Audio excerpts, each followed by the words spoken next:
So one of the variations they're going to ask us about for these discriminant problems, just to kind of get you really thinking about it, is to find like a value for h that would make a quadratic have two real solutions, or maybe it'll say no real solutions, or one real solution.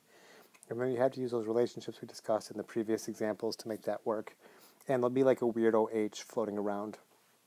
But what we're going to do basically is just recognize that the discriminant means we're looking at the value of b squared minus 4ac.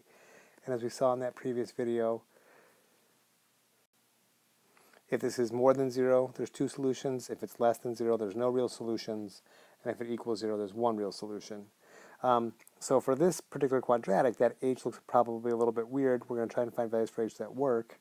And there's going to be, obviously, a lot of them. We'll have to use an inequality to solve this. But what we do know for sure is that a would equal 5, b would equal negative 9, and then the weird part is that c is going to equal a negative 2h.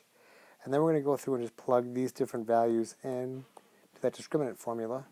So b squared makes 81 minus 4 times a times c. Now here you can't use your calculator quite as well as you could when you're doing the quadratic formula. So just I would recommend when you're doing this type of calculation to think of this as like negative 4 times 5 times negative 2h, and then do 81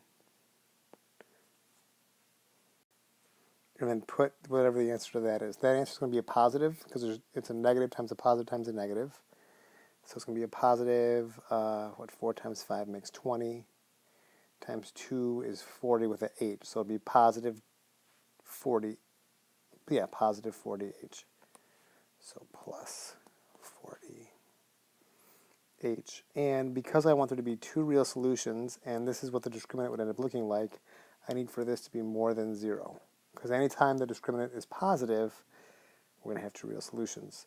And now we're going back to like, maybe pre-algebra, maybe algebra 1, but we're solving this inequality for h. So I would start by getting rid of this 81 because that's being added, so I'll subtract that from both sides. And then I'll divide by 40, and that'll be our answer. So that'll look something like if I subtract 81, I subtract 81, I have 40h is more than negative 81. And then divide both sides by 40. So as long as h is more than negative 81 over 40, this quadratic will have two real solutions. And that's how we're going to answer that. I hope that makes sense.